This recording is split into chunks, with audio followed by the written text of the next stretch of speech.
At 6:40 on Veterans Day evening, my husband's younger sister stood at the microphone in the Veterans Center and told 300 people that I had used a borrowed army uniform to steal respect I never earned. Denise did not sound angry. That was what made it worse. She sounded gentle, practiced, almost sad, as if humiliating me in front of the mayor, the post commander, the scholarship board, and my own granddaughter was an act of mercy. "We are trying to protect Grace's dignity," she said, touching one hand to her chest. "She has been confused since her daughter passed. She tells stories about deployments, about saving soldiers, about service that cannot be verified. And now there are serious questions about the scholarship money." The room went so still that I could hear a fork settle against a china plate. My husband, Mark, sat at the front table with his eyes lowered. He did not correct her. He did not look at me. He sat beside the printed program that had already removed my name from the founder's page. I was at the back table near the kitchen doors because Denise had changed the seating chart. Beside me, my 7-year-old granddaughter, Ellie, held my hand under the table. Her fingers were small and cold. She had worn a navy dress with tiny white stars because she said it looked patriotic. She looked up at me with the same frightened eyes she had worn the night I found her at the fire station with a backpack, a stuffed rabbit, and no coat. Denise lifted my old field jacket off the podium as if it were something dirty. "This jacket," she said, "has been used to mislead people." A murmur moved through the room. What Denise did not know was that the jacket still had my name tape sewn inside the collar. She did not know the silver oak leaf on the shoulder had been photographed on me at Bagram in 2009. She did not know that the man at table 12, sitting quietly with a cane beside his chair, had been on the litter. I held steady during the rocket attack she had just called a story. She had the microphone. I had the record. Inside the worn canvas medical bag under my chair were my certified service documents, the fire station report, the bank audit, and a thumb drive containing the security video that Denise had spent 8 months insisting did not exist. The mayor was there, the post commander was there, the scholarship recipient was there. Every person who could make a lie sound official was already in that room. And before dessert was served, the same microphone Denise used to erase me would be used to say my name correctly. To understand why my husband's sister believed she could make a whole town doubt me, you have to understand how slowly a woman can be edited out of her own life. For 34 years, I was Mrs. Grace Whitaker to most people in Cedar Falls, Missouri. I was Mark's wife, Sarah's mother, Ellie's grandmother, the woman who brought potato casserole to church dinners and remembered which neighbors needed soup after surgery. Only a few people remembered the rest of my name. Lieutenant Colonel Grace Whitaker, United States Army Nurse Corps Reserve. I did not lead with that title in ordinary life. I had worn enough rank to know that real service did not need to be dragged into every grocery store conversation. I had spent 29 years in uniform, most of them as a reserve nurse, balancing civilian work with military duty. Weekend drills, annual training, field hospitals, mobilizations, long absences, sudden orders, military paperwork stacked beside permission slips and grocery lists. I was not a storybook hero. I was a nurse. I checked pulses. I started IVs with shaking hands during dust storms. I kept pressure on wounds while generators coughed in the dark. I held young soldiers' hands when morphine made them honest and fear made them children again. I wrote letters for men who could not hold pens. I learned that courage often smells like antiseptic, sweat, diesel fuel, and burned coffee. Mark used to be proud of that. When we married, he was 24 and I was 22. He worked at his father's hardware store and drove a blue pickup with a dented tailgate. I was finishing nursing school and had just commissioned through the Army Reserve. On our third date, he took me to a diner outside Jefferson City and told me he liked that I knew where I was going. "You make a man stand up straighter," he said. I thought that was a compliment. For a long time, he came to pinning ceremonies. He learned the difference between rank and pay grade because he said he did not want to embarrass me. When Sarah was little, he would hold her on his hip at airport gates and tell strangers, "Her mama serves." During my first mobilization, he mailed me photographs of Sarah losing her front teeth, Sarah learning to ride a bicycle, Sarah asleep on the couch with our old hound dog. On the back of every photograph, he wrote, "Come home safe." I kept those photographs in a plastic bag inside my duffel. Love, in those years, felt like two people carrying the same weight from different ends. Then life did what life does. It added weight. Mark's father died. The hardware store passed to Mark and his younger sister, Denise. Denise was 12 years younger than Mark and had always been treated like the family's second chance. She was pretty in a sharp way, the kind of woman who knew how to make a room turn toward her. Their father adored her. Their mother excused her. Mark protected her. At first, I did too. Denise had a talent for needing help at exactly the right time. She needed Mark to cover a loan. She needed him to co-sign a lease. She needed a bedroom for 2 months after a breakup that somehow became 9 months. She needed money for a business course, then money for a boutique, then money to close the boutique quietly when the taxes came due. I did not resent helping family. I came from people who believed a full pantry should feed more than one household. But Denise never received help as a gift. She received it as proof that she was owed more. She called me Colonel Grace, with a smile that never reached her eyes. At family gatherings, she would say things like, "Careful, everybody. Grace might put us all in formation." People laughed because they were supposed to. I laughed too, at first. Over time, the jokes sharpened. When I missed Thanksgiving because of training, Denise told Sarah, "Your mama must love the Army's turkey better than ours." When I came home exhausted from a medical readiness exercise and fell asleep during a movie, she said, "All that hero work makes a person dramatic." When I was promoted to lieutenant colonel at 52, she looked at the silver oak leaf on my shoulder and said, "That looks expensive. Do they charge taxpayers for all those little decorations?" Mark heard her. He rarely corrected her. "She doesn't mean anything by it," he would say later while we were brushing our teeth. But people often mean the things they repeat. Our daughter Sarah grew up kinder than either of us deserved. She had Mark's easy smile and my stubborn chin. She became an elementary school teacher and married young. Too young, to a man named Travis who loved fast cars, big talk, and leaving when life grew complicated. When Ellie was born, Sarah came back to Cedar Falls with a diaper bag, a baby carrier, and a pride she tried hard to hide. I did not ask questions that night. I made soup, I washed bottles, I held my granddaughter while Sarah slept for nearly 14 hours. Mark struggled with it, not with loving Ellie. He adored her from the first week, but he had imagined our 50s differently. He wanted quiet dinners, weekend trips, maybe a fishing cabin by the lake. He did not want car seats in the back of his truck again. He did not want preschool tuition, cartoons in the living room, or a little girl crawling into our bed during thunderstorms. "We already raised our child," he said once, standing in the garage with his hands on his hips. I was folding a stroller into the trunk. I looked at him and said, "Sarah is our child." He turned away. Sarah was 29 when the drunk driver crossed the center line. There are moments a person's mind refuses to hold all at once. A police officer at the door, Mark's hand on the wall, the casserole I had just taken out of the oven. Ellie, 3 years old, asking why the nice lady officer was crying. The funeral filled the church. My daughter's students drew pictures and taped them along the fellowship hall wall. Denise wore black lace and cried loudly.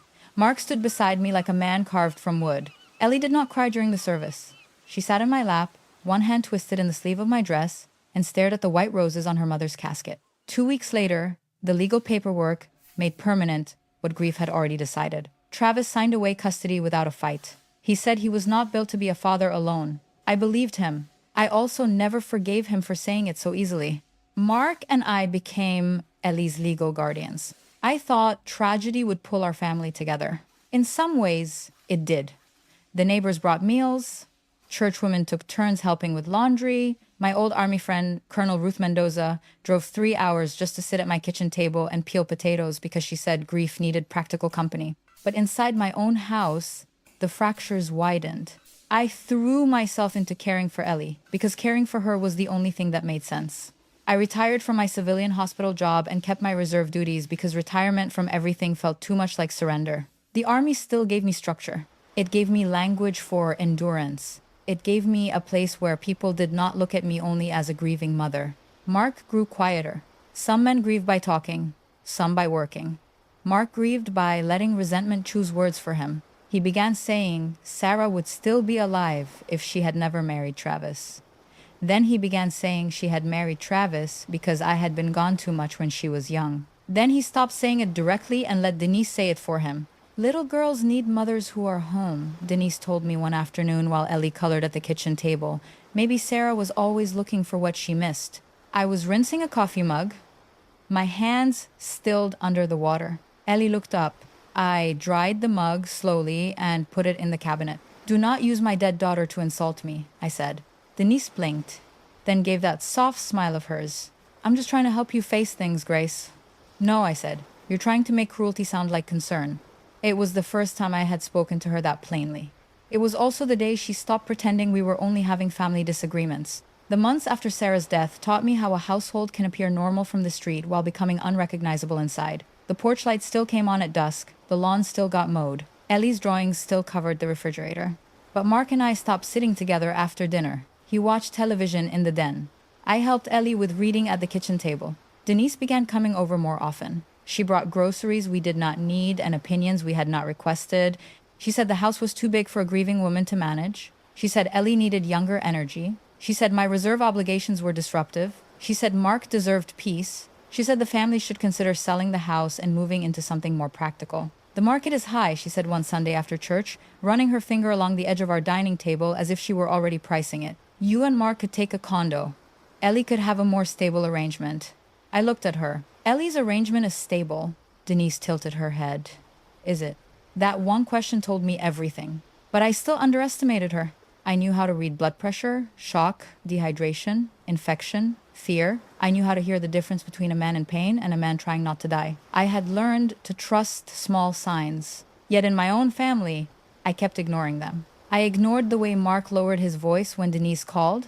I ignored the folder he closed whenever I walked into the den. I ignored the bank statements that stopped arriving in the mail because Mark said he had gone paperless. I ignored the way Denise began using words like capacity, guardianship, and burden after she took a job managing admissions at a private senior living facility outside town. I told myself no one who had held Ellie at Sarah's funeral would try to take her home away. I was wrong.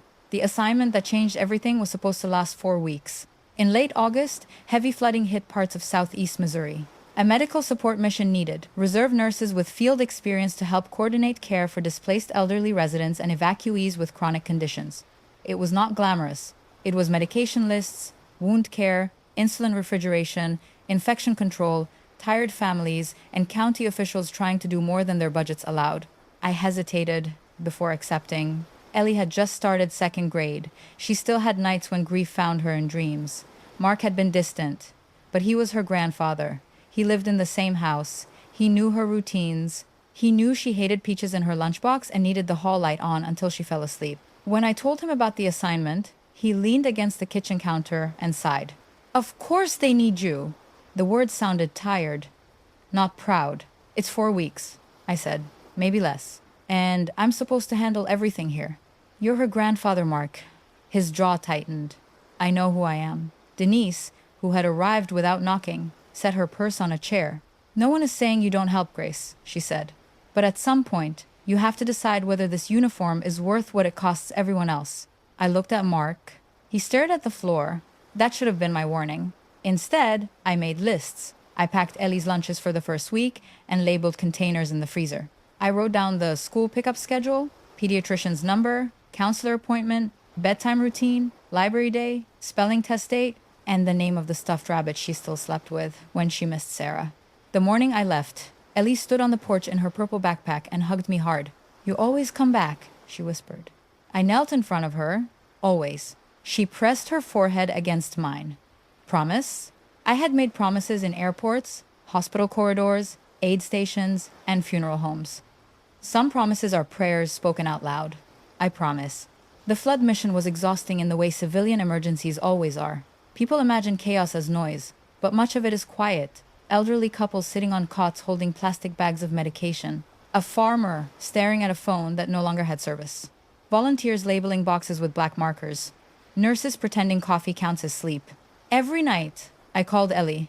At first, Mark put her on the phone. She told me about school, about a loose tooth, about the class hamster, escaping behind a bookcase. By the 2nd week, Denise often answered. She's already asleep, she would say. At Shapte, Trezec. She had a hard day, she said another time. What happened? Children have hard days, Grace. You would know that if you were here. I called Mark immediately afterward. He did not answer. When he finally called back, his voice was clipped. You don't need to check up on us every hour. I call once a night. You call because you don't trust me. I sat on a folding cot outside the temporary clinic, watching mosquitoes gather around the floodlights. I call because a 7-year-old lost her mother and needs to hear my voice. He exhaled sharply. Everything comes back to Sarah with you. I closed my eyes. Yes, I said. A lot of things do. The mission ended 6 days earlier than expected. When the county transitioned medical operations back to local agencies, I was released on a Thursday morning. I decided not to call ahead. I wanted to surprise Ellie at school pickup, maybe take her for pancakes at the diner she loved. During the drive home, the late summer fields rolled past my window, green and gold under a pale sky. I remember feeling tired but hopeful. I had bought Ellie a small science kit from a pharmacy near the shelter because she had been asking how germs looked under microscopes. It sat on the passenger seat beside a bag of laundry and my canvas medical bag. I reached Cedar Falls just after 30 inches the afternoon. Instead of driving home first, I went straight to Ellie's school. The teacher at pickup looked startled when she saw me. "Mrs. Whitaker," she said carefully, "Ellie isn't here." My stomach tightened. "Is she sick?" The teacher glanced toward the office. Her grandfather withdrew her at lunchtime. "Withdrew her? Your sister-in-law brought paperwork." The hallway seemed to narrow. "What paperwork?" 10 minutes later, the principal sat across from me with red cheeks and trembling hands. On the desk between us lay a form authorizing transfer of school records to an elementary school 2 counties away. The signature at the bottom was mine. It was not my handwriting. The principal kept apologizing. She said Denise had presented a notarized statement. She said Mark confirmed it by phone. She said they believed it was a family decision. Family decision. Those 2 words can hide a great deal of cowardice. I walked out of the school with a copy of the form in my hand and drove home faster than I should have. My key did not work. For a moment, I simply stared at the lock. The brass was new, bright, unscratched, unfamiliar. Inside the house, I heard voices. I knocked. Denise opened the door wearing my gray cardigan. That small detail nearly undid me. Not the forged signature, not the school form, the cardigan. I had worn it the winter Sarah died. Ellie used to curl into it when she cried. Denise looked me up and down. "You're back early." "Where is Ellie?" Mark appeared behind her. He looked pale. "Grace," he said, "don't start. Where is my granddaughter?" Denise stepped onto the porch and pulled the door partly closed behind her. "She is safe." That was not an answer. People who answer with adjectives are often hiding nouns. "Where is she?" Mark rubbed both hands over his face. "We needed to make a decision." "You withdrew her from school." Denise lifted her chin. "She needs stability." I looked past her shoulder. In the hallway, cardboard boxes were stacked against the wall. My framed military photographs had been taken down. Sarah's portrait was missing from the entry table. "What did you do?" Mark's eyes finally met mine. "We can't keep living in a shrine to your grief." For a second, I could not breathe. Denise put on her soft voice. "Grace, you have been through trauma. No one blames you. But you are not thinking clearly, and Ellie deserves a home that is not built around loss and uniforms and old war stories." "Where is she?" Neither answered. That was when my phone rang. The caller ID said Cedar Falls Fire Department. I answered with my eyes still on Mark. "Mrs. Whitaker?" a man asked. "This is Captain Nolan at Station 3. We have a little girl here named Ellie. She gave us your number." The porch tilted under my feet. "Is she hurt?" "No, ma'am. She's upset and cold, but she's safe. She says she was told to wait here until someone came." I looked at Mark. His face changed. Denise said, "That is not what happened." I was already moving. I do not remember driving to the fire station. I remember the squeal of my brakes, the smell of wet pavement, and the sight of Ellie sitting on a bench inside the open bay with a firefighter's jacket around her shoulders. Her purple backpack sat between her shoes. Her stuffed rabbit was in her lap. When she saw me, she did not run at first. She looked as if she needed to make sure I was real. Then she cried, "Nana." I crossed the bay and dropped to my knees. She threw herself into my arms so hard that my shoulder hit the bench. "I knew you'd come back," she sobbed. "I promised." Her hair smelled like smoke from the fire station and the strawberry shampoo I had bought before I left. Captain Nolan stood nearby, jaw tight. "She walked up to the bay doors about 40 minutes ago," he said quietly. Said her Aunt Denise told her this was a safe place if she behaved. Ellie pulled back, eyes swollen. "And Denise said your house wasn't my home anymore." I held in in my hands. "My house is your home," I said, "as long as I breathe." She nodded, but fear had already entered her in a way I could not immediately remove. That night, we did not go back to the house. We went to Colonel Ruth Mendoza's farm 20 miles outside town. Ruth had retired from the army after 31 years and now raised goats, tomatoes, and the kind of common sense that could cut through panic like a clean blade. She opened the door before I knocked. Her silver hair was braided down her back. She took one look at Ellie asleep against my shoulder and stepped aside. "Guest room's ready," she said. I had not called ahead. That was Ruth. She made grilled cheese sandwiches at midnight while I sat at her kitchen table with the forged school form, the failed house key, and a shaking hand wrapped around a mug of tea. When I finished telling her everything, she did not curse Mark. She did not tell me to be strong. People who have served long enough know that be strong is often what people say when they do not know how to be useful. Ruth slid a yellow legal pad across the table. Write facts, she said. I can't think.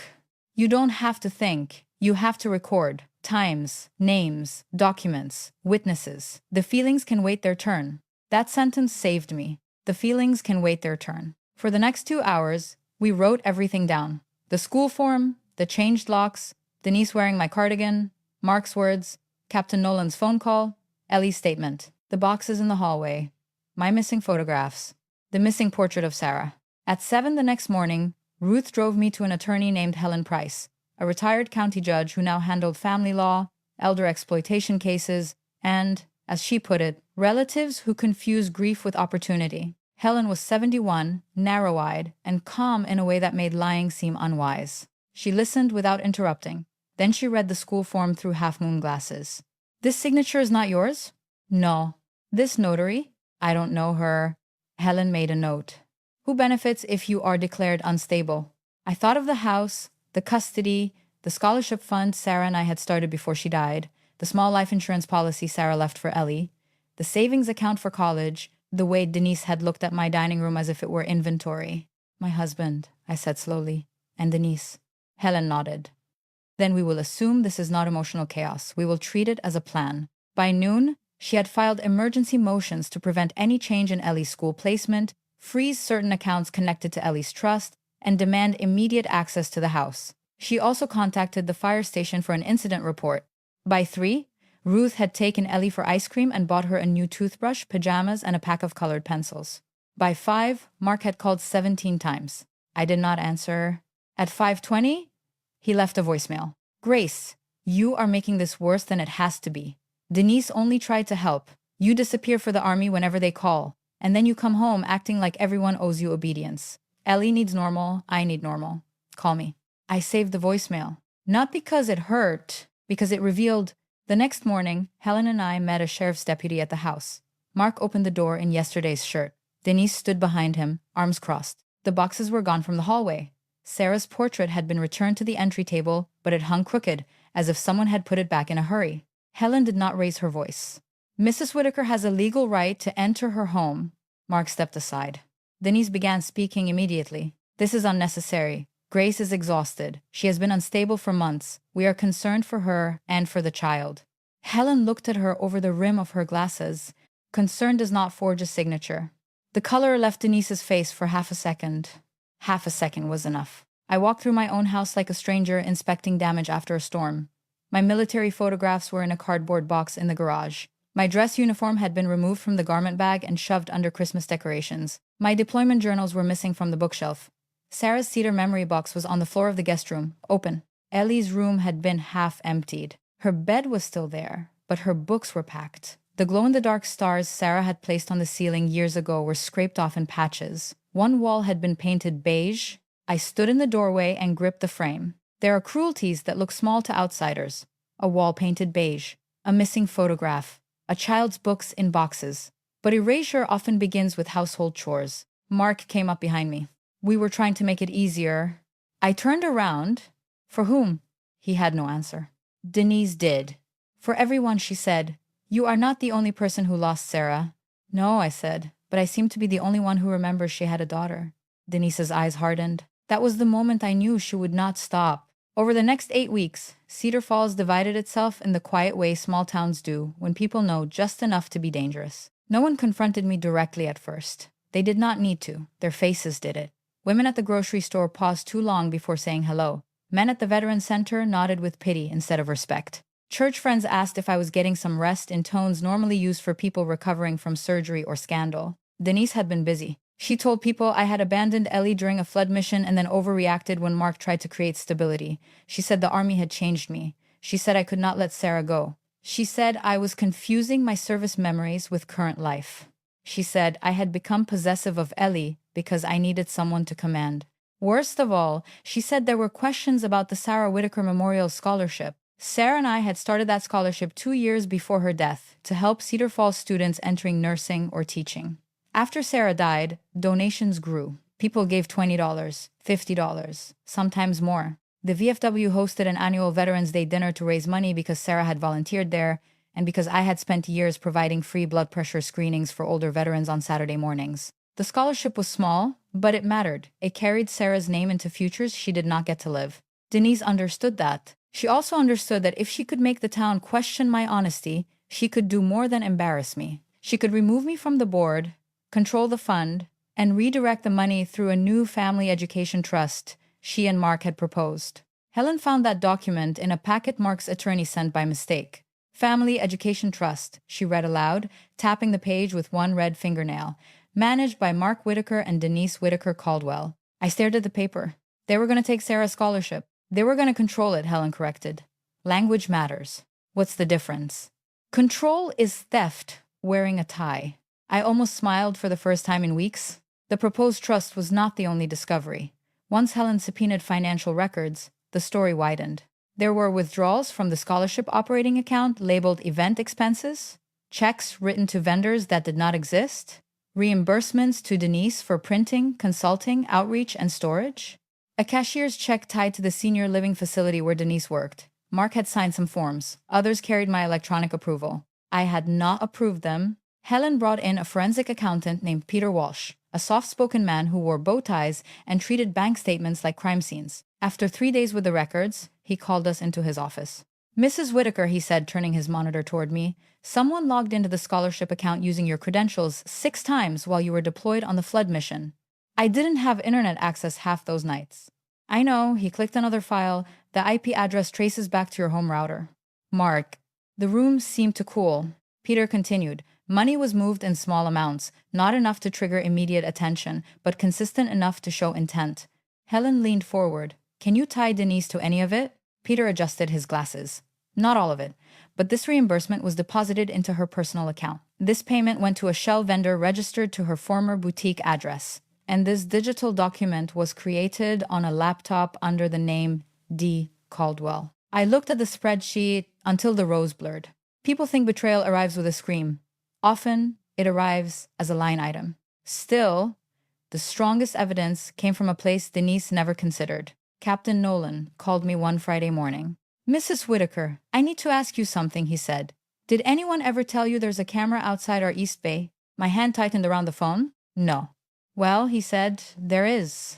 The footage was not dramatic in the way movies make things dramatic. There was no shouting, no struggle, no villain looking into the camera. That almost made it worse. At 2:18 p.m., on the day I came home, Denise's silver SUV pulled up beside the fire station. Ellie got out wearing her backpack, holding her stuffed rabbit. Denise stepped out, looked around, crouched in front of her, and pointed toward the bay doors. Mark remained in the passenger seat. The audio was faint, but clear enough. You wait right there, Denise said. If your grandmother really wants you, she'll come prove it. Ellie said, Nana always comes back. Denise stood. We'll see. Then she got in the SUV. Mark looked out the window once. They drove away. I watched the video only once in Helen's office. Then I turned my chair toward the wall and covered my mouth. Helen stopped the playback. Ruth, who had come with me, put one hand on my shoulder. No one spoke. There are silences that break you and silences that gather you back together. That one did both. When I could breathe again, Helen asked, Do you want a minute? I shook my head. No, I want copies. Mission mode is not anger. It is focus after the anger has burned too hot to hold. I had learned that in uniform. The worst moments do not always allow grief immediately. You stop the bleeding first, you check the airway, you secure the scene, you document what happened, you cry later, if later comes. So we collected the fire station video, the incident report, the Ford school transfer form, the notary record, which turned out to list a commission number belonging to a woman who had moved to Arizona 3 years earlier. The bank audit, the IP logs, Mark's voicemail, Denise's emails to board members, the proposed family education trust, photographs of my emptied hallway and Ellie's half-painted room, screenshots of Denise's social media posts about protecting children from unstable guardians. Then Ruth asked the question that shifted everything. Where are your service records? In a file cabinet. Not the copies, the certified ones. I looked at her. She waited. They're in my canvas medical bag, I said. The one I carried home from Bagram. Good. Keep them there. Why? Because Denise is not only attacking your guardianship and the scholarship, she is attacking your credibility. Before this is over, she will make your uniform part of the lie. I wanted to say she would not go that far, but denial had already cost me too much. Ruth was right. 2 weeks before Veterans Day, the scholarship board received an email from Denise. The subject line read, "Urgent concern regarding public representation." Helen printed it and placed it on her desk between us. Denise wrote that several community members had expressed concern about my mental state, financial judgment, and increasingly exaggerated military claims. She suggested that the upcoming Veterans Day dinner include a formal vote to suspend my role pending review. She also recommended removing my name from the evening's program to avoid embarrassment. At the bottom, Mark had added a line. "I support this temporary measure for the good of the family and the scholarship for the good of the family." I stared at his sentence until the words stopped looking like English. Helen watched me carefully. "You don't have to attend the dinner," she said. "We can handle this legally." "I know, but..." I folded the email. "But Sarah's scholarship is being used as bait. Ellie's watching. And that room deserves the truth." Ruth nodded once. Helen hid. "Then we do it correctly. No ambush, no shouting, no emotional speeches that let them call you unstable. We notify the board president that concerns raised publicly will be answered publicly. We bring documentation. We bring witnesses. We control the record." "Who are the witnesses?" Helen's mouth curved slightly. "One of them called me this morning. His name was Owen Dwyer. I had not seen him in 17 years. In 2009, Staff Sergeant Owen Dwyer arrived at our field surgical team after a convoy attack outside Bagram. He was 26, bleeding badly, and trying to apologize because his boots were dirtying our floor. Trauma does strange things to manners. I remember telling him that if he lived, he could come back and mop it himself. He lived. I did not save him alone. No nurse ever saves anyone alone. There was a surgeon, 2 medics, a respiratory therapist, a pilot, a crew chief, a chain of people who moved with speed and skill because that is what training does. But I had been the nurse who stayed at his side during the transport delay, the nurse whose gloves were slick with his blood, the nurse who kept telling him to look at me when his pressure dropped. Years later, he sent a Christmas card to my unit. I never expected to hear from him again. Apparently, he lived 40 miles from Cedar Falls now. He had seen Denise's email because his wife served on the scholarship board. When he walked into Helen's office, he used a cane and wore a baseball cap embroidered with the unit patch I had not seen in years. His beard was gray, his eyes were the same. "Ma'am," he said. I stood. "Owen," he smiled. "I told you I'd come back and mop." For the first time in months, I laughed and cried at the same time. He did not dramatize his testimony. Soldiers who have lived through real things rarely feel the need to decorate them. He brought copies of his medical evacuation paperwork, his sworn statement from the after-action review, and a photograph someone had taken months later at Landstuhl. In the picture, I stood beside his bed, in desert camouflage, hair tucked back, face tired, silver oak leaf visible on my collar. On the back, in Owen's younger handwriting, were 6 words. "You got me home alive." I held the photograph carefully. Denise could dismiss stories, she could mock uniforms, she could suggest confusion, but she could not explain away a living man. The day before Veterans Day, Mark came to Ruth's farm. Ellie was inside doing homework at the kitchen table. I met him on the porch because boundaries are easier to maintain when there is a door behind you. He looked thinner. His beard had grown in uneven patches. For a moment, I saw the boy from the blue pickup, and grief moved through me for more than Sarah. I grieved the marriage that had once existed before cowardice hollowed it out. "Grace," he said, "call off whatever you're planning." "I'm not planning anything. I'm answering what you and Denise started." His mouth tightened. "You don't understand what this will do to the family." I looked at him for a long second. "You left Ellie at a fire station." He flinched. "I didn't want that." "But you sat in the car." He looked toward the pasture. "Denise said it would scare you into staying home." The honesty was so ugly that it almost sounded childish. I gripped the porch rail. "You used a 7-year-old child as a message." His eyes filled, but tears do not become accountability until they change behavior. "I was angry," he whispered. "I felt like I had lost everything. Sarah. You. My house. Your house? Our house. No, Mark, say what you meant. He looked at me then. For once, he did not argue. My house, he said. There it was. Not grief, not concern, ownership. I nodded slowly. Thank you for finally telling the truth. He stepped closer. Grace, please, Denise is pushing too hard. I know that now. But if you bring lawyers and witnesses into that dinner, she could lose her job. I could lose the store. People will talk. People are already talking. You know what I mean. Yes, I said. You mean people will talk about facts. He wiped his face with one hand. We can fix this privately. No? After 34 years, you owe me that. Something in me went very still. No, Mark. After 34 years, you owed me a phone call before you changed the locks. You owed Ellie a ride home instead of a fire station bench. You owed Sarah's name more than a bank account. I do not owe secrecy to people who used privacy as a hiding place. He stared at me. Inside the house, Ellie laughed at something Ruth said. Mark heard it too. His face crumpled. Can I see her? Not today. I'm her grandfather. You are also the man she watched drive away. The words landed hard. He nodded once, as if pain had finally found a door in him. Before he left, he turned back. Is there any way back from this? I thought about the younger version of us. I thought about airport photographs, Sarah on his hip, the dented blue pickup, the old love that had been real before it became insufficient. I don't know, I said, but there's no way back through another lie. The Veterans Day dinner was held in the Cedar Falls Veterans Center, a brick building with a flagpole out front and a bronze plaque listing names from wars my generation had learned from grandparents and television before learning from friends. I had attended that dinner for 15 years. I had taken blood pressures in the side room, served coffee, helped widows carry plates, listened to old Marines argue about baseball, and watched Sarah hand out programs when she was in high school. That year, I entered through the side door because Helen wanted to avoid the lobby crowd. I wore a navy dress, not my uniform. That was a deliberate choice. Denise expected me to hide behind the uniform she wanted to question. I chose to let the record speak first. My old canvas medical bag hung from my shoulder. The fabric was faded and frayed near the seams. A small dark stain marked one corner. I had tried to wash it out years ago and eventually stopped trying. Some things do not leave fabric. Some things do not leave memory.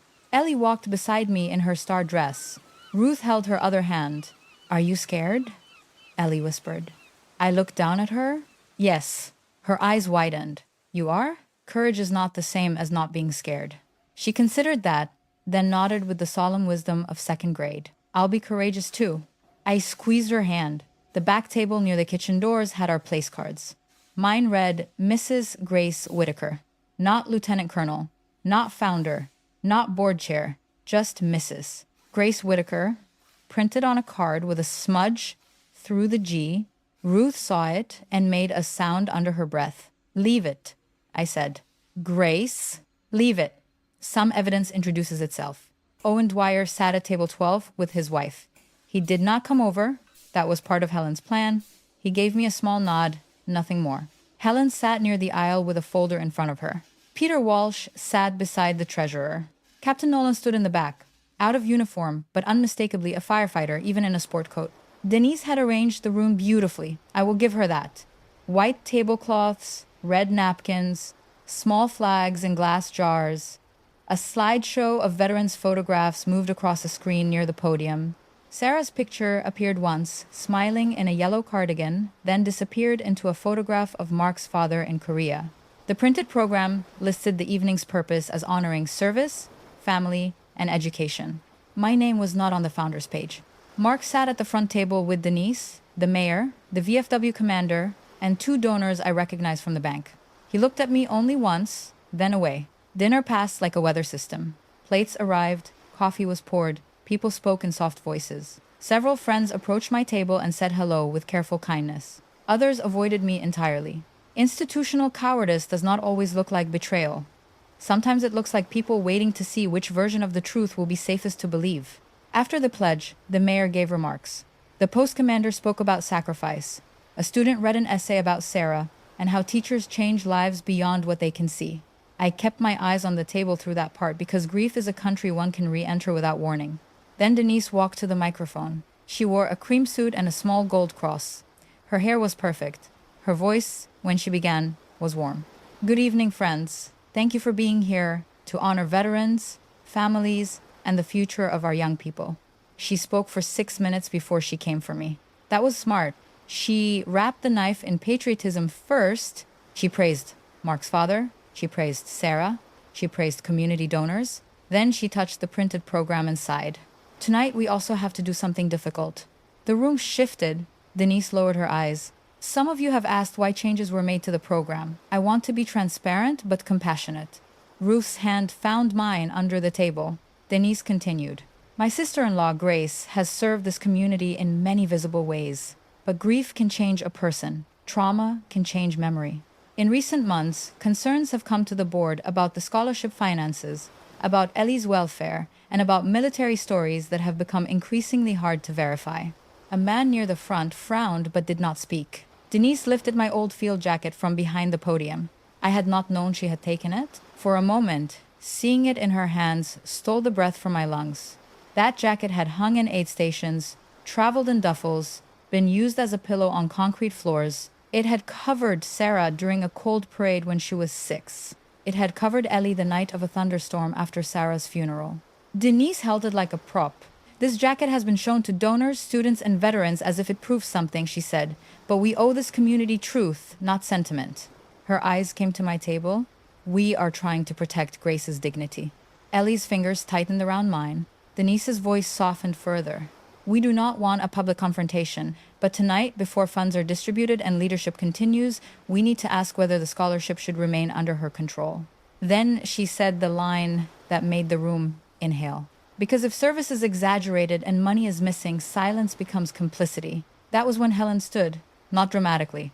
She simply rose, buttoned her jacket, and said, Madam Chair, before any vote proceeds, the record requires correction. Denise blinked. The VFW commander, a retired Navy chief named Harold Benton, leaned toward his microphone at the head table. State your name, please. Helen Price, counsel for Lieutenant Colonel Grace Whitaker and for the temporary protection of the Sarah Whitaker Memorial Scholarship. The room reacted to the rank before anything else. Lieutenant Colonel, Denise's smile tightened. This is exactly the kind of escalation we hope to avoid. Helen turned toward her. No, Mrs. Caldwell. You hope to make allegations without evidence and call any answer an escalation. A low murmur moved through the room. Chief Benton looked uncomfortable. We are not a courtroom. No, Helen said, but you were about to conduct a vote affecting charitable funds and reputation based on public accusations. That creates a record. We intend to correct it. The mayor cleared his throat. Perhaps we should take this into a smaller meeting. I stood then. Every face turned. My knees ached. My hands were cold. My voice, when it came, was quieter than I expected. No, I said. Denise made it public. Sarah's name deserves a public answer. Mark closed his eyes. Denise leaned into the microphone. Grace, please sit down. You're upset. I looked at her. I am very upset, I said. I am not confused. The room went silent. Helen lifted the first document. Exhibit 1, for lack of a better word, is Lieutenant Colonel Whitaker's certified service record, raised seal, issued by the appropriate records authority. It verifies 29 years of service in the United States Army Nurse Corps Reserve, including mobilization orders, overseas service, and retirement at the rank of lieutenant colonel. She handed copies to Chief Benton and the mayor. Chief Benton put on his reading glasses. Denise said, no one is denying she did some reserve work. Owen's cane struck the floor once, not loudly, but the sound carried. Helen looked toward him. Staff Sergeant Dwyer, would you stand if you are able? Owen pushed himself up carefully. His wife held his elbow. The room turned. Owen looked directly at Denise. My name is Owen Dwyer. I served in Afghanistan in 2009. The woman you're accusing of exaggerating service kept me alive long enough to get home to my wife. Denise's mouth opened, then closed. Owen reached into his jacket and unfolded a copy of the photograph. I was on the litter. She was the nurse. That jacket was hanging on the back of her chair when the generators went out. I remember, because she put it over me after I started shaking. No one moved. He looked at me then, and his voice softened. Ma'am, I'm sorry this room needed a witness for what your life already proved. That sentence broke something open. Not just in me. In the room, a woman at table 5 wiped her eyes. Chief Benton stared at the photograph. The mayor looked down at the program as if it had become evidence against him. Denise recovered quickly. She always did. This is moving, she said. No one questions that Grace had experiences. The issue is current judgment and missing funds. Helen nodded. I'm glad you brought us to that. Peter Walsh stood next. He did not have Owen's emotional force. He had spreadsheets, which in their own way can be more merciless. He explained the scholarship account in simple language. Donations, approved expenses, unauthorized transfers, reimbursements to Denise, vendor payments to an address connected to Denise's failed boutique, login records from my home internet while I was deployed, electronic approvals under my name created when I could not have made them. Denise interrupted 3 times. Each interruption made her look less compassionate. These are administrative misunderstandings, she said. Peter adjusted his bow tie. Administrative misunderstandings do not usually create shell vendors. The room murmured again, louder this time. Mark stared at the table. Helen then displayed the proposed Family Education Trust. This document, drafted before tonight's vote, would place future scholarship control under Mark Whitaker and Denise Caldwell. Chief Benton looked at Mark. Is that true? Mark did not answer. Denise stepped in. It was a protective option. For whom? Helen asked. Denise's nostrils flared. Helen turned to the back of the room. Captain Nolan. The firefighter walked forward with the gravity of a man carrying something heavier than paper. He did not embellish. He stated the date and time Ellie arrived at Station 3. He described her condition. He confirmed the incident report. Then Helen asked the question that made my stomach tighten, even though I already knew the answer. Was security footage recovered? Yes, ma'am. Denise's face changed. That was the first time the room saw fear on her. Helen did not play the entire video. She played only 47 seconds. The screen at the front of the Veterans Center had been used earlier for patriotic photographs and Sarah's smiling face. Now it showed Denise's silver SUV pulling up beside the fire station. Ellie, small on the screen, climbed out with her backpack. The audio crackled. You wait right there, Denise's recorded voice said. If your grandmother really wants you, she'll come prove it. Then Ellie's voice, thin and brave. Nana always comes back. Several people gasped. On the screen, Denise said, We'll see. Then she drove away with Mark in the passenger seat. The video stopped. No one spoke. There is a kind of silence that is not empty. It is full of people rearranging what they thought they knew. Ellie pressed her face into Ruth's side. Ruth wrapped both arms around her. I did not look at Denise. I looked at Mark. He seemed smaller than I had ever seen him. His shoulders folded inward. His mouth trembled, but no words came. Chief Benton removed his glasses. Mr. Whitaker, he said slowly, is that you in the passenger seat? Mark swallowed. Yes. Did you leave that child there? Mark's eyes filled. I didn't understand Denise was going to. Helen cut in. The video shows you remaining in the vehicle while a 7-year-old was left at a fire station. The child's statement and the incident report are consistent with the recording. Denise snapped, This is being twisted. For the first time that night, I heard anger without polish in her voice. Chief Benton turned to her. Mrs. Caldwell, you accused Lieutenant Colonel Whitaker of instability in front of this room while knowing you left her granddaughter at a fire station. Denise looked around, searching for the sympathetic faces she had counted on. They were gone. The child was never in danger, she said. It was a fire station. Captain Nolan's voice hardened. A fire station is where people bring children who are in danger, not where family leaves them to make a point. That line ended Denise's control of the room. The mayor stood. His face was red. As mayor and as a donor to this scholarship, I moved that any vote regarding leadership be suspended pending formal investigation. Helen said, With respect, Mayor, suspension is not enough. The scholarship funds require immediate protective oversight by an independent fiduciary until the unauthorized transfers are resolved. Chief Benton nodded. Agreed. Denise grabbed the microphone. You cannot do this. This is a family matter. I stepped into the aisle.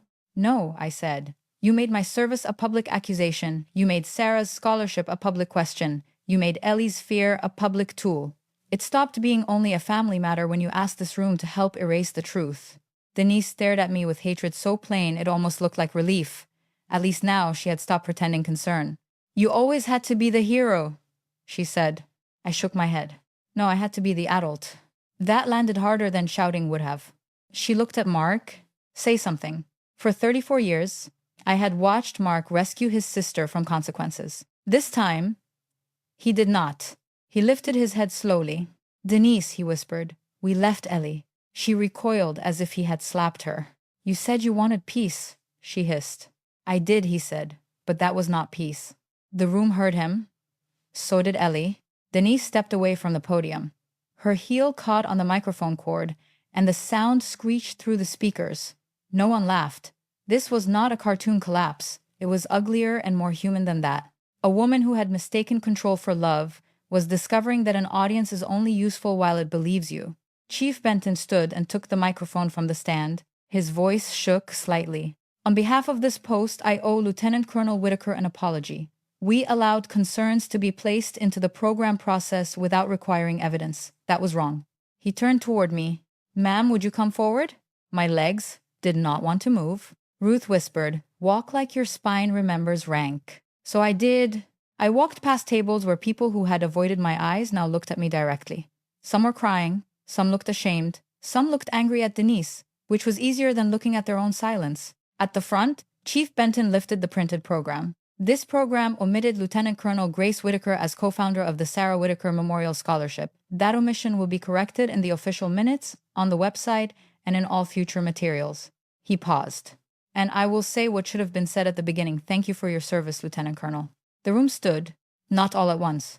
First Owen, then his wife, then Table 12, then the mayor, then the veterans, then the donors. Chairs scraped, napkins fell. The applause was not wild. It was heavy, embarrassed, grateful, and late. Respect should not require witnesses.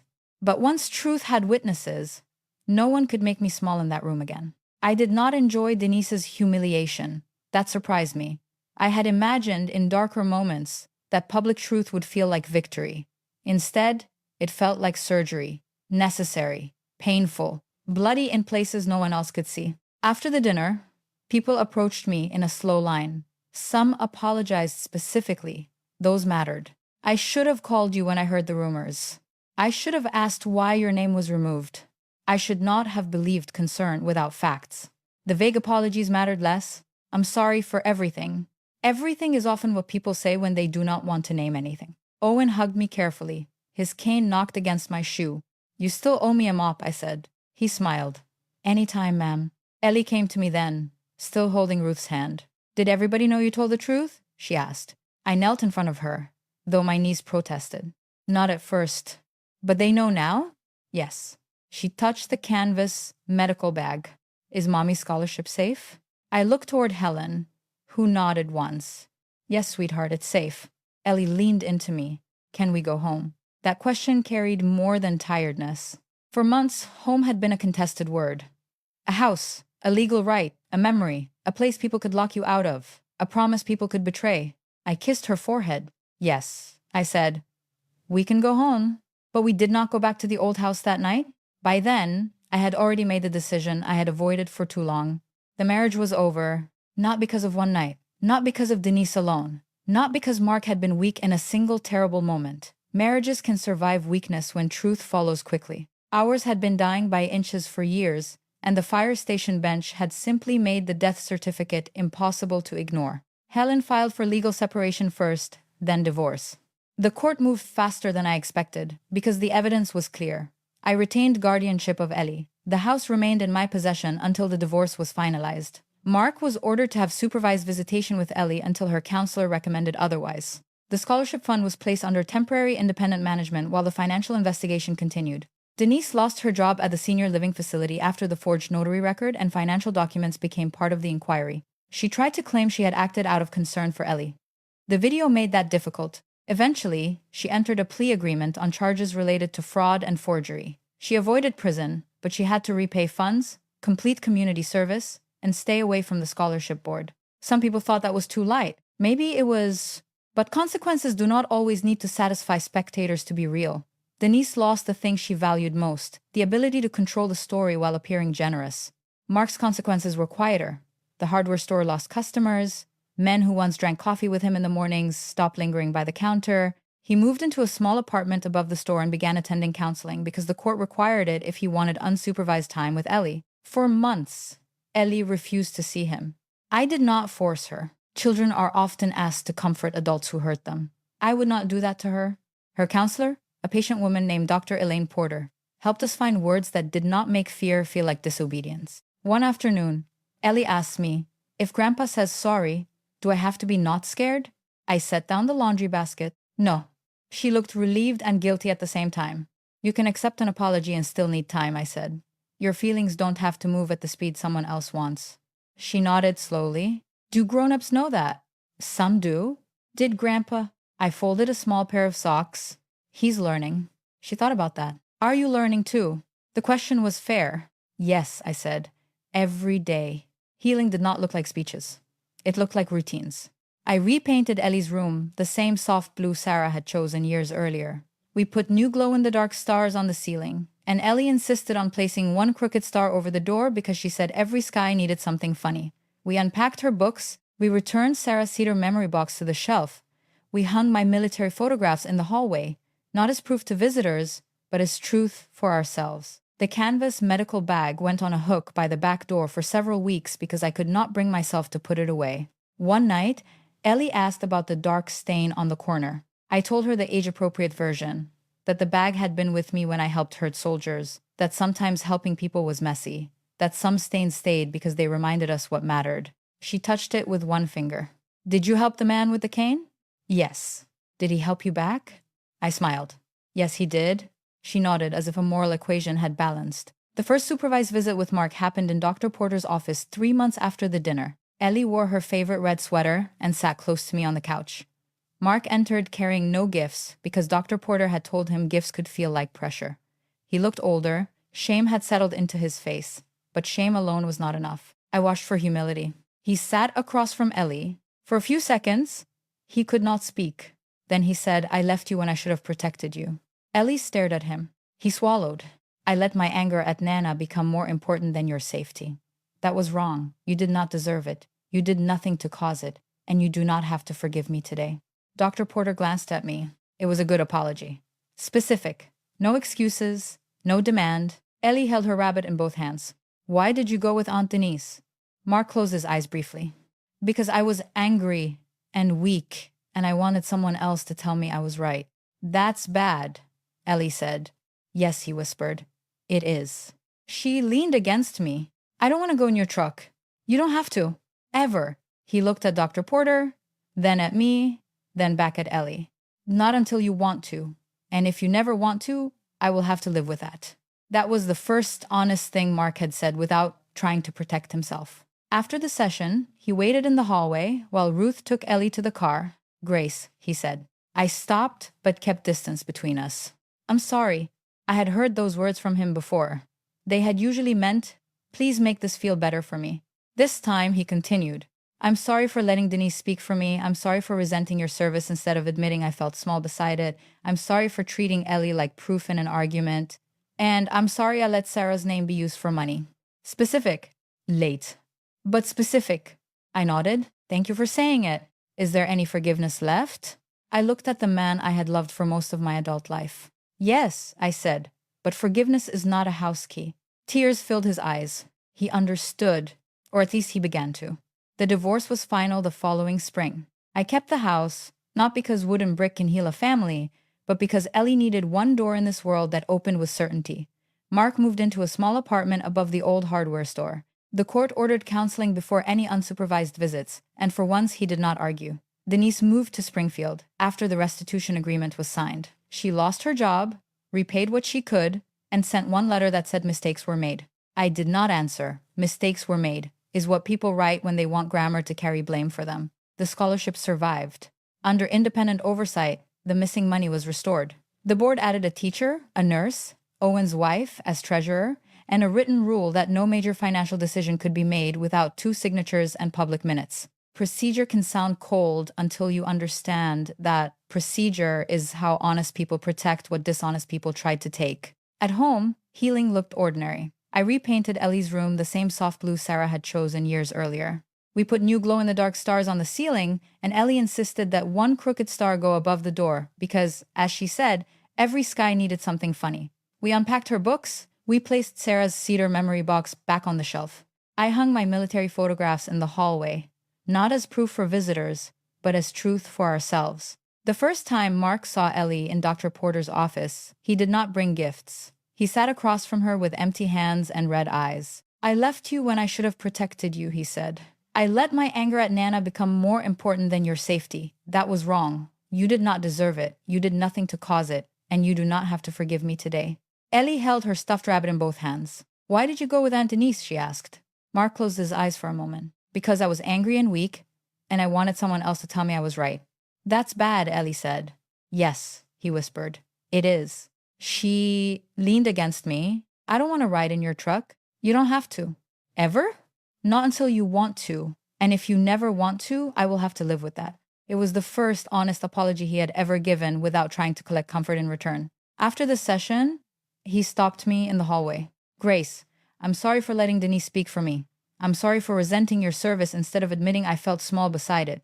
I'm sorry for treating Ellie like proof in an argument. And I'm sorry I let Sarah's name be used for money. Specific? Late. But specific? Thank you for saying it, I told him. Is there any forgiveness left? I looked at the man I had loved for most of my adult life. The man who had once mailed photographs to dusty bases and later sat in a car while a child was left at a fire station. Yes, I said. But forgiveness is not a house key. He understood, or at least he began to. The next Veterans Day dinner felt impossible until the morning of the event when Ellie walked into my bedroom carrying my Army service uniform in both arms. You should wear it, she said. I don't need to prove anything. I know, she said. That's why you should wear it. So I did. She helped me fasten the silver oak leaves to my shoulders. Her little tongue poked out in concentration. These are not the bird ones, right? She asked. No, the bird is a silver eagle for full colonel. These are oak leaves for lieutenant colonel. Aunt Denise should have learned that before being mean. I laughed softly. That is good advice for many adults. Before we left, Ellie peeled the crooked glow-in-the-dark star off the wax paper where she had saved it and tucked it into my pocket. In case you get scared, she said. At the Veterans Center, the seating chart had been changed. Our place cards were at the front. Mine read Lieutenant Colonel Grace Whitaker, co-founder. Ellie traced her own card with one finger. Miss Eleanor Whitaker, family of Sarah Whitaker. They didn't forget us, she whispered. No, I said. They did not. Chief Benton opened the evening by standing at the same microphone Denise had used the year before. Before we begin, he said, this post acknowledges a failure. We allowed rumor to stand too close to honor. We have corrected our procedures, but more importantly, we correct our words. Lieutenant Colonel Whitaker, thank you for your service to this country, to this community, and to this scholarship. He did not ask me to stand. I stood anyway, not because I needed applause, but because Ellie was watching, and children should see adults receive truth without shrinking. The nursing scholarship recipient that year was a young woman named Hannah Lee, one of Sarah's former students. She wore a navy blazer and held her speech with both hands. I remember Mrs. Sarah Whitaker telling our class that helpers are people who stay, Hannah said. I want to become a nurse because I want to be that kind of helper. Ellie leaned against my arm. Mommy stayed, she whispered. Yes, I said. She did. After the dinner, Hannah asked for a photograph. Owen joined us with his cane. Ruth stood on my other side. Chief Benton held the corrected program.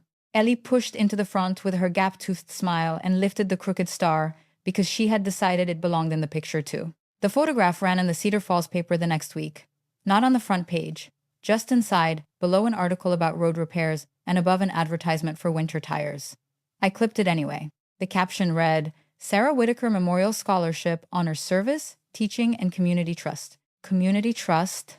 Those words mattered because trust had not returned magically. It had been rebuilt by records, apologies, restitution, and people finally brave enough to ask for evidence before accepting concern as truth. The old field jacket hangs in our hallway now. For a while, I considered donating it to the Veterans Center. Chief Benton offered to place it in a display with the corrected program, Owen's photograph, and a description of the scholarship's history. It was a kind offer, but Ellie asked me to keep it home. That jacket came back too, she said. So it hangs in a shadow box beside Sarah's portrait. Inside the collar, the name tape is visible. Whitaker. The fabric is faded, the pocket is worn. The small dark stain remains near the corner. Beneath it is a brass plate Ellie chose herself. It does not list medals. It does not list rank. It says, Nana always came back. On quiet mornings, I sometimes stand in front of it with coffee in my hand and think about all the versions of a person that can exist in one life. A young nurse in polished shoes. A wife waving goodbye at airports. A mother missing school plays and making it up with pancakes. A lieutenant colonel with blood on her sleeves. A grieving woman folding a child's pajamas. A grandmother locked out of her own house. A witness at the back table. A woman walking to the microphone after others mistook restraint for weakness. I am all of them. That is what Denise never understood. She thought if she could make one version of me look unstable, the rest would disappear. But a life honestly lived leaves records in more places than paper. It leaves them in people, in children, in rooms where someone remembers you showed up, in old photographs, in corrected minutes, in the voice of a wounded soldier standing with a cane, in a little girl who learns that truth may arrive late, but it can still arrive standing. Last night, Ellie paused in the hallway before bed and looked at the jacket. Do you ever wish they had believed you right away? She asked. Yes, I said. What do you do with that? I thought about the changed lock, the fire station bench, the forged signature, the back table, the applause, and every ordinary morning that came after. I tell the truth anyway, I said, and I try to believe other people sooner when they bring me their pain. She nodded slowly. That's a good answer. Then she started up the stairs. Halfway up, she called, Nana? Yes? Are you coming? I looked once at the jacket, the portrait, the crooked star, and the canvas medical bag resting beneath the photographs. For years, I thought dignity meant enduring without letting anyone see the wound. But dignity is not silence. Dignity is knowing when silence protects peace and when silence protects a lie. I'm coming, I said. And I did.